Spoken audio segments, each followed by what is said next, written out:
Bendiciones, reyes y sacerdotes para nuestro Elohim. Hoy, sábado 7 de agosto, día de cierre, día de sello, día de la plenitud, de lo completo, de lo perfecto.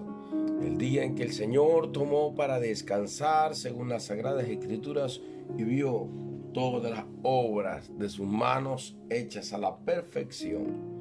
Gracias al Rey de los Reyes porque nos permite llegar a estos 7 días de adoración de este mes de agosto, dándole siempre el reconocimiento, la honra, el poder, la autoridad, dándole la valía que su nombre, que su gran nombre merece. Por eso nos gozamos y nos alegramos. Por lo tanto, es de mucho regocijo poder sellar estos 7 primeros días de este mes como primicia de adoración para nuestro Rey.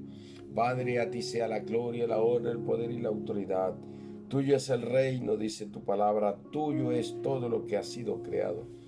Tú eres el dueño absoluto de todo y a ti pertenecen, por lo tanto es a ti a quien obedecen también.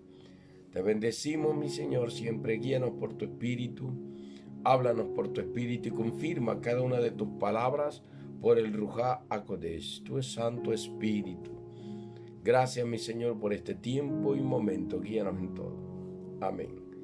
Hoy bien, sábado 7 de agosto, vamos a continuar, libro de Proverbios, capítulo 21, versículos 17 al versículo 31. Sigue en la misma línea de consejos sabios, sigue en la misma línea de contraste entre el sabio y el insensato, sigue en la misma línea entre lo que es justo e injusto, lo que a Dios le agrada y lo que no le agrada, la bendición que viene por la obediencia y la maldición que viene por la desobediencia, la justicia del Dios viviente que trae recompensa, pero para los injustos trae castigo, como dice su palabra en Romanos capítulo 2. Continuamos entonces. Verso 17 dice: el que solo busca la diversión siempre tendrá necesidad, pues nunca progresa el que ama el vino. Aquí combina lo que es la diversión y lo que es la embriaguez. Nunca va a progresar una persona que solo se dedica a las fiestas, a la diversión, a deleites mundanales o paganos.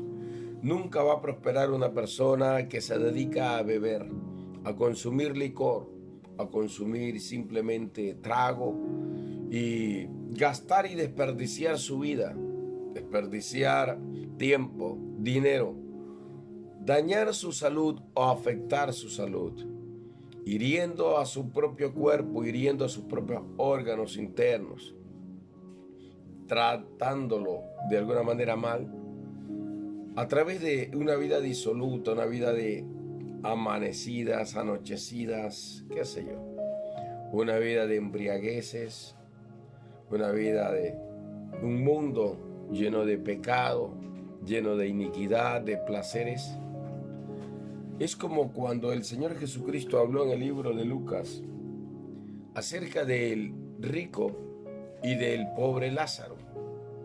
El rico, dice, vivió en sus placeres, en sus deleites, en mezquindad, en egoísmo, vivió ajeno a Dios, no consideró a Dios en todos sus caminos. Y el día en que mueren ambos, dice que este rico despertó en el lugar de castigo eterno, mientras que Lázaro había sufrido, había padecido, despertó en el seno de Abraham. Y más o menos esa es la diferencia. En este sentido, por eso es un contraste. Las personas que viven esa vida disoluta, ajenas a Dios, tendrán su despertar amargo en el lugar del castigo eterno. Las personas que han puesto su vida en las manos de Dios, que han vivido piadosamente, que han entregado su vida a Jesucristo como Señor y Salvador, son las que alcanzarán la bendición y la vida eterna. Y tendrán descanso, paz y favor todo el resto de sus días. Qué maravilloso que es el Señor. Verso 18 dice: los perversos pagarán por el mal que le hacen a los justos, los deshonestos por el mal que le hacen al que es honrado. Perverso quiere decir desviados, los que se han desviado del camino. Recuerde que la palabra yet, ya lo hemos enseñado, es la que significa pecado y originalmente significa errar del camino o desviarse del camino. Es como aquella persona que ve un blanco al frente, en el punto central es de color blanco y los otros círculos que giran alrededor son de diferentes colores, y hay que dar en el blanco para hacer lo que es justo y correcto. Y de ahí es donde se desprende esta palabra pecado o desviación. La gente que se desvía de la verdad, la gente que se desvía de lo que es justo, correcto, santo delante de Dios. Y por eso menciona a los perversos y a los deshonestos, estafadores, engañadores, maliciosos. Todas estas personas tarde que temprano darán cuenta a Dios. Por eso dice la Escritura, los perversos pagarán por el mal que han hecho, los deshonestos por el mal que han hecho. O sea, esto quiere decir que hay una clasificación de consecuencias relacionadas con lo que hacen. Tarde que temprano el que se pervierte, el que desvía el propósito, el camino, el que corrompe su alma, pagará y se dará cuenta que su destino final será el castigo eterno. El deshonesto tarde que temprano recibirá una dosis de su propia medicina, la que aplica a los demás, como dice el dicho. Tarde que temprano él recibirá, de acuerdo a lo que ha hecho, también vendrá ese mal sobre él. Por eso dice que ellos recibirán el mal que hacen en contra de las personas que son honradas. O sea, todo el que estafa, todo el que engaña, tarde que temprano será descubierto y su vergüenza será terrible. Por lo tanto, es preferible, aconseja el escritor, vivir bajo la bendición de Dios, a pesar de que no tengas opulencia o riquezas económicas. Pero es necesario, mejor, vivir con limitaciones, pero bendecido por Dios, favorecido por Dios. Mire lo que dice el verso 19. Es mejor vivir en un desierto que con esposa problemática y regañona. Los otros pasajes bíblicos, 18, 19, 20, también enfocaron algo similar a esto. Y es como una especie de refuerzo que se hace en estos capítulos de Proverbios para que la mujer sea una mujer sabia, entendida, para que la mujer entre en los razonamientos correctos en este sentido. Pero aquí no solamente habla de la mujer, sino que tiene que haber una sensatez en ambos, tanto en el hombre como en la mujer, porque a veces hay mujeres problemáticas y regañonas, pero también hay hombres problemáticos, también hay hombres que lastimosamente viven en insensatez, en necedad, lastimosamente, ¿no? Entonces, en ambos casos, por eso es preferible, en este sentido, buscar siempre la paz, la armonía en el Señor y arreglar cualquier situación o diferencia que obviamente las personas puedan tener en sus relaciones diarias. Aleluya. El verso 20 dice, el sabio guarda las provisiones, pero el bruto las desperdicia. Aquí habla de una cultura de ahorro, una cultura de reservas, donde el sabio y entendido reserva. Mas el que es bruto, dice, lo desperdicia todo, lo gasta todo. Si tiene $100 en su mano, todo lo puede gastar en un solo día, en vicios, en alcohol, en droga, en juegos de azar, en cualquier locura. Mas el sabio sabe que debe reservar o preservar los recursos y extender esos recursos lo más posible, considerando un ahorro, considerando distribuir de manera equitativa para suplir las necesidades que su familia requiere. Esto habla de una cultura de ahorro. Los grandes especialistas en este campo dicen que las personas deben generar o mantener una especie de ahorro mensual, al menos entre un 10%, un 20%, separarlo para que quede como una reserva para situaciones futuras. Entonces es importante esta cultura de ahorro. Si está en tu posibilidad destinar una determinada cantidad para ahorrarlo en una cuenta de ahorros o de repente en el colchón bank, tú puedas también guardar o reservar, ¿no? Pero lo importante es que las personas aprendan a tener esa cultura de ahorrar, porque en cualquier momento puede necesitar de un recurso y ya podría disponer de aquello que con sabiduría ha ahorrado. Por eso es tan importante esto, porque el libro de Isaías habla y exhorta proféticamente el hecho de que no se debe gastar dinero en lo que no sea el pan para la casa o para suplir las necesidades que corresponden al hogar. No se debe gastar el dinero en embriaguez, no se debe gastar el dinero en apuestas, no se debe gastar el dinero en cosas que no son beneficiosas ni agradan al Dios que vive. Dice, es necesario usar el recurso económico en lo que es correcto y agradable para el Señor, en lo que es santo, en la provisión diaria, en el alimento, en el sustento de la familia, en el sustento de los hijos. Es necesario saber distribuir de una manera correcta todas las bendiciones que el Eterno pone en nuestras manos. Eso es sabiduría. El verso 21 dice, el que se esfuerza por ser justo y fiel encontrará riquezas y honor. O sea, será recompensado, será bendecido con riquezas y honor. Pero aquí hay una palabra interesante, es el que se esfuerza. Hay personas que se esfuerzan, hay otras que no. Hay personas que se esfuerzan por vivir de acuerdo a la justicia de Dios, por ser fiel a Dios. Hay personas que son fieles a Dios. Hay personas que se mantienen en la justicia de Dios. Y a estas personas el Señor los conoce, porque Él mira, atalaya el corazón de los hombres y sabe quién es el que vive en rectitud e integridad. Y es a estas personas sobre las cuales el Señor tendrá riquezas, honor, gloria, honra, inmortalidad, bendición, favor, protección, prosperidad. El eterno Dios sabe quién es la persona que se esfuerza realmente por agradarle, por vivir conforme a su justicia, en fidelidad a Él, a su nombre, a su palabra. Y el Señor bendice a aquellos que se manejan en esta línea de favor y de bendición. Dice el verso 22.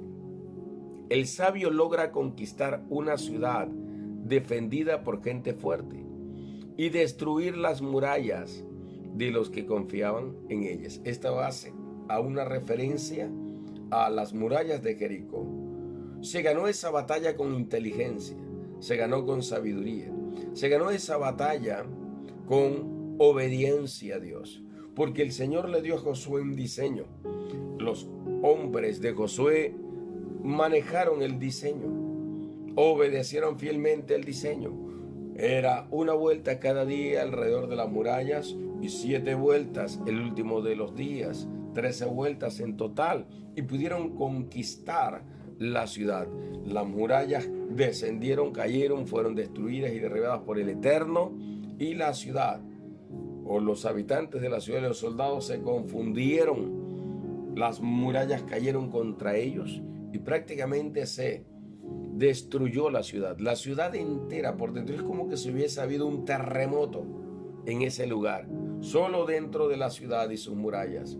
Las murallas caían hacia adelante o hacia adentro de la ciudad. Las edificaciones dentro de la misma ciudad fueron derribadas, porque más adelante proféticamente se habla de un decreto que da a Josué diciendo que nadie más podría restaurar o levantar esta ciudad Jericó, porque es una ciudad anatema, consagrada para la destrucción, y por lo tanto maldito sería aquel que reedificare esta ciudad. Y muchos años después, creo que 300 años, uno de los hijos de Saúl quiso edificar la ciudad y recibió maldición. O sea que con las caídas del muro y todo lo que estaba dentro de la ciudad, las casas y todo eso, aplastaron prácticamente a los habitantes de esa ciudad y prácticamente murieron y fueron destruidos en su totalidad. Pero se consiguió con sabiduría, con obediencia a Dios, con el diseño que el Eterno le entregó a Josué, y el diseño pues trajo éxito. Sonido de shofares, obediencia, decreto profético, trae la bendición del Señor. Verso 23 dice, el que mide sus palabras evita problemas. Una vez más, el Señor repite este versículo bíblico que ya lo hemos visto en los capítulos anteriores. Es tan importante aprender a medir las palabras para no ofender, para no herir, para no dañar, para no ser un insensato y hablar cosas que no se deben. Es mejor medir las palabras para evitar problemas posteriores. Hay gente que es orgullosa, altiva y piensa que puede avasallar y maltratar a los demás con sus palabras, ofender y todo eso. Tarde que temprano ese tipo de personas caerá en problemas graves. De pronto se encontrará, como dice el dicho por ahí, con la horma de su zapato y alguien lo pondrá en su sitio. O quizás Dios hará algo para que estas personas aprendan a medir sus palabras, porque es tan importante esto, porque hay poder, porque hay autoridad y hay fuerza en las palabras que decimos. Nuestras palabras tienen poder, nuestras palabras tienen autoridad, nuestras palabras pueden dar vida, como también nuestras palabras pueden dar muerte. Por eso es tan importante el medir las palabras y siempre hablar en torno a la vida, en la línea de la vida, en la línea de la bendición, en la línea del favor. Hay que hablar de una manera correcta delante de Dios para que las palabras que salgan de nuestra boca pues nos alimenten de todo el bien que el eterno Dios desea impartir a nuestras vidas.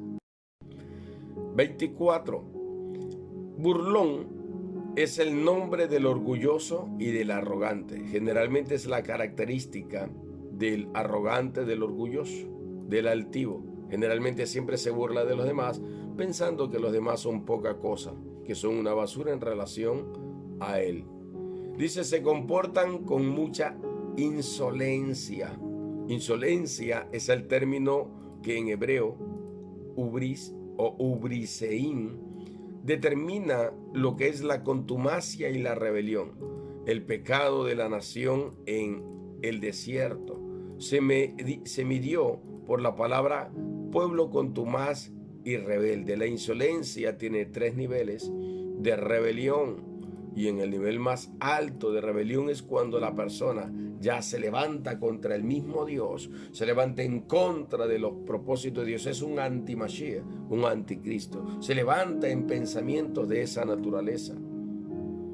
Y ya es el nivel más alto de insolencia. Y por lo tanto es algo que abomina, que rechaza el Señor. Y generalmente todo este tipo de personas siempre se estarán burlando de los demás. Pensarán que ellos son los pipiolos, que ellos son los champions, que ellos son los grandes. Pero ante el Señor, grande es el que se humilla, grande es el que sirve, grande es el que se rinde a sus pies. Grande es el que obedece su palabra y el que vive en humildad y sencillez. Aleluya. El verso 25 dice, el perezoso se muere de hambre porque se niega a trabajar. ¿Cuál es la razón de su hambre? Es que no quiere trabajar. Y si no trabaja, no puede comer. Eso es lo que dice el libro de Tesalonicenses, cuando Pablo menciona diciendo, el que no trabaja no tiene derecho a comer. Hay mucha gente que vive a costa de otros, vive una vida parasitaria, vive una vida simplemente gastada o malgastada, diría más bien, en deleites, en placeres, en solo cosas supuestamente, entre comillas, agradables, pero no se dedican a trabajar, no se dedican a traer el pan a su casa y sostener su hogar y su familia. Más bien buscan es solo vivir en placeres y deleites, en pereza. Son este tipo de personas los que se acuestan tarde en la madrugada ya y los que se levantan a las 10, 11 de la mañana y más o menos así, ¿no? Entonces dice que cada uno recibirá otra vez la ley de lo que siembra y lo que se cosecha. Lo que se siembra se cosechará. Si un perezoso no trabaja, pues cosechará hambre, cosechará dolor, quizás hasta el rechazo, porque eso es lo que sus hechos o sus obras merecen. Verso 26. Todo el día, dice, se dedica a codiciar el perezoso. En cambio, el justo es generoso y trabaja. El perezoso solo se dedica a codiciar, es celoso, quiere tener, pero lo quiere tener sin esfuerzos. Quiere vestirse bien, pero sin esfuerzos. Quiere el buen perfume sin esfuerzos. Quiere la buena comida sin esfuerzos. Quiere el deleite y el placer, pero sin esfuerzos. Quiere que todo le venga gratis, que todo le venga suave. No trabaja, no se esfuerza, no se dedica a nada, pero quiere que todo le llegue a sus manos.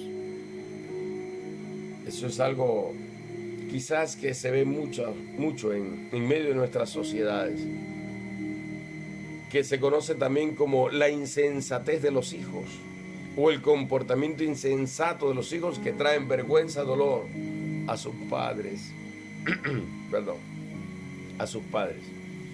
En cambio, el justo, dice, es generoso, porque tiene recursos, porque trabaja, que se esfuerza y puede tener recursos hasta para compartir con el necesitado. El verso 27 dice: al Señor no le agradan los sacrificios de los perversos, de los desviados, de los mentirosos, de los incrédulos, de los engañadores, porque todos esos sacrificios los ofrecen por interés, dice el Señor. O sea, no hay honestidad ni integridad. Es como cuando Israel, en el capítulo 1 de Isaías, celebraba las fiestas y todo eso, pero dice Isaías el profeta que no había un deseo en el corazón de los israelitas por cambiar, por hacer lo recto ante los ojos de Dios, sino que cumplían religiosamente una tradición, cumplían religiosamente un sistema religioso, pero en su corazón no había justicia, en su corazón no había verdad. Entonces ellos ofrecían sacrificios por los pecados de ellos y de sus hijos, pero sin embargo seguían pecando y haciendo o teniendo una vida disoluta. Y eso le desagradaba al Señor. Por eso al Señor solo le agradan los sacrificios de la gente correcta, justa, de la gente que se esfuerza, de la gente que lo ama, de la gente que lo adora, que le bendice, que le sirve y que tiene un comportamiento correcto delante de sus ojos. Aleluya. El verso 28 dice: el testigo mentiroso será destruido y el que le haga caso se destruirá con él.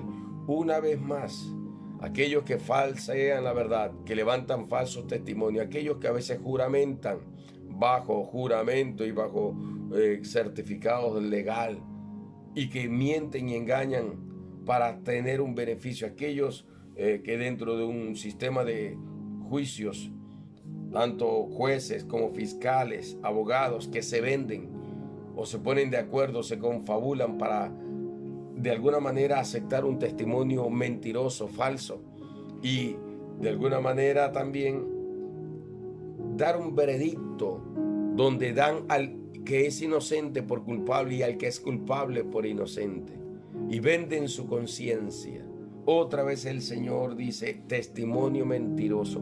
Testimonio mentiroso no es solamente aquel testigo falso, sino también aquellos que se confabulan, porque aquí dice: el testigo mentiroso será destruido y el que le haga caso se destruirá con él. O sea, aquellos que se confabulan para hacer el mal, aquellos que se confabulan para destruir al inocente, para destruir al pobre y darle simplemente al mejor postor, al que paga el dinero, la razón, para dejarlo libre al culpable y que el inocente se quede sin hacer justicia, o al inocente se le inculpe de algo que él no cometió.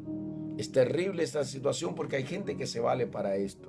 Hay gente engañosa, mentirosa, maliciosa que hace esto. Pero dice el Señor aquí en Proverbios 21-28 que tanto es aquel que testifica en mentira y aquellos que le siguen la jugada al que testifica en mentira, al que coima, al que paga dinero, al que compra un juez, a todo aquel que practique ese tipo de cosas le irá mal.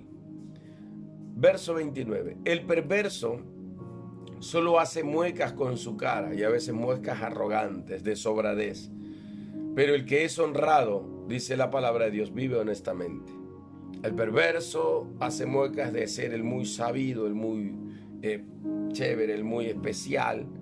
Pero dice el Señor, tarde que temprano, aquellas personas que practican estas cosas caerán mal y tendrán que dar cuenta al Señor. Mas el que vive honestamente, honradamente, ese será bendecido por el Eterno. Aleluya. Dice el verso 30. Ni el más capaz puede sacar adelante un proyecto que esté en contra del Señor. Aleluya. Esto es poderosísimo.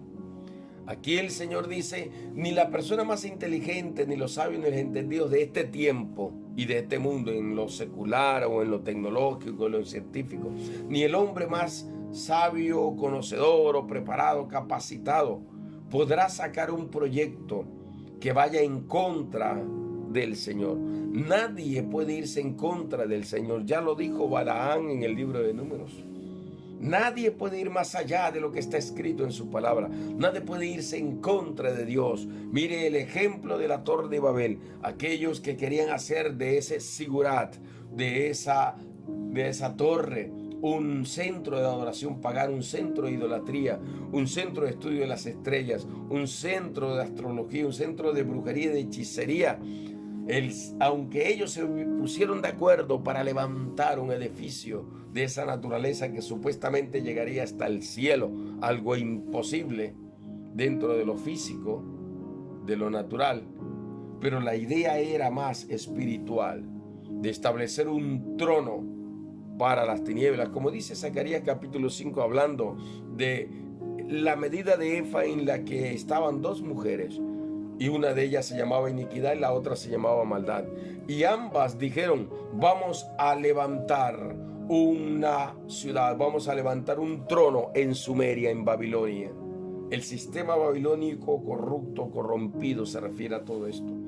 Ningún sistema podrá ir en contra del Eterno. El Eterno tiene la última palabra, el Eterno tiene el poder, el Eterno tiene la autoridad. El Señor quebrantará toda obra en contra tuya. Es lo que dice Isaías cuando dice, ninguna arma forjada por las tinieblas podrá en contra o prevalecerá en contra de la iglesia, porque el Señor mismo se encargará de destruir toda mentira, todo engaño, toda trampa, todo alineamiento, alianza o coalición demoníaca o maligna, maliciosa. El Señor mismo la destruirá. Toda brujería, hechicería y todo lo que cualquier hechicero quiera hacer, chamán, brujo, agorero, adivino, espiritista o como se quiera llamar, jamás podrá ni prosperará en contra de Dios.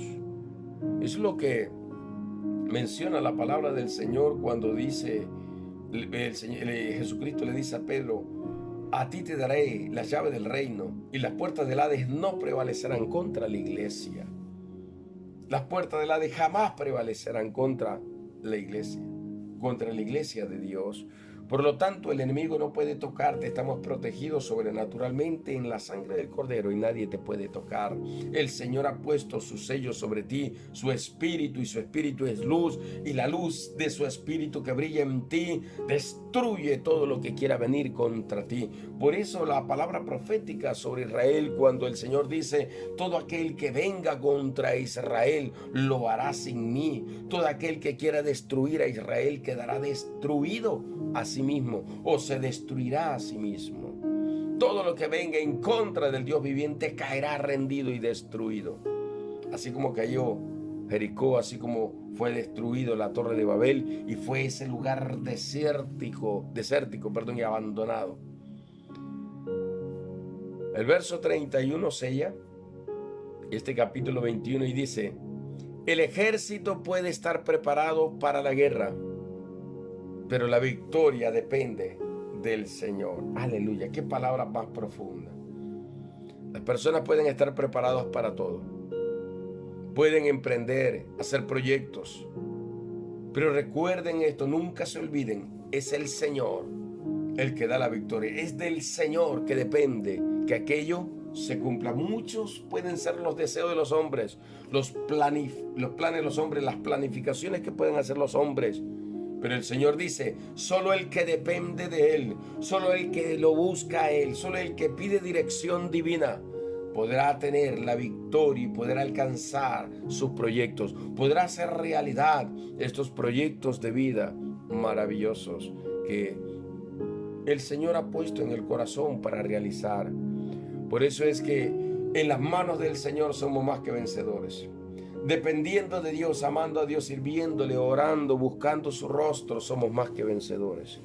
Buscando su presencia, somos más que vencedores. Dependiendo de Él en todo, somos más que vencedores. Siendo guiados por el Señor, haremos proezas y conquistaremos reinos, conquistaremos naciones, conquistaremos todo lo que tenga que ser conquistado. Pero cuando estamos nosotros ligados al Eterno, cuando abrazamos su palabra, cuando vivimos conforme a su propósito. Aleluya, solo Él es digno. Recuerdo la batalla de Josafat en contra de 3 ejércitos que se habían aliado para tratar de destruirlo.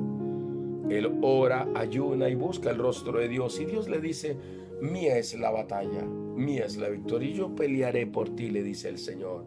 Entonces se levanta Josafat, da la orden y la comunicación a sus ejércitos y a los sacerdotes, y levantan a las 6 de la mañana. Antes de las 6 ya estaban al frente de batalla, y allí adoran al Dios viviente. Empiezan a declarar alabanzas, adoración al que vive para siempre, declaraciones proféticas. Va los sacerdotes delante, los que adoran y alaban el nombre del santo del Señor. Y viene Josafat y se levanta: así ha dicho Yahweh el Elohim, no es la batalla vuestra, mía es la batalla, yo pelearé por vosotros. Es Mijá, el Señor es tu ayudador. Samet Yotet, el Señor es tu apoyo, el Señor es tu fuerza, el Señor es la mano que te levanta, el Señor es la mano que te sostiene. Y profetiza Josafat: creed en Yahweh el Elohim y estaremos seguros. Creed a sus siervos los profetas y vamos a ser bendecidos y prosperados. La victoria es del Señor, pero Josafat ganó la victoria de rodillas delante del Padre, adorando al Padre, buscando el rostro del Padre, porque el corazón de Josafat estaba inclinado al corazón del Dios eterno. Si tu corazón está inclinado al corazón del Dios eterno, la victoria es tuya. Si tú caminas en la misma dirección o línea, te dejas guiar, dependes del Señor en todo, entonces la bendición estará sobre tu vida. Así como en el capítulo 21, verso 1, cuando habla de que canales de riegos, así como los canales de riegos controlan el curso del agua, así el Señor controla la mente del rey, pues sigue el curso que Dios quiere. Cuando hacemos la voluntad de Dios, tenemos asegurada la bendición. Qué maravilloso, qué glorioso aquello. Adora al Señor, adoremos al Rey que vive para siempre, exaltemos su nombre y reconozcamos que solo Él es Dios. Y como dice la Escritura, humíllese delante de Él toda la tierra. Padre, nos humillamos, te adoramos y te exaltamos y te damos a ti la honra, la alabanza, la gloria que tu nombre solo merece. Recibe esta adoración, Señor, en estos días, en estos 7 días, en esta primicia del mes de agosto. En el nombre de Yahshua HaMashiach. Amén.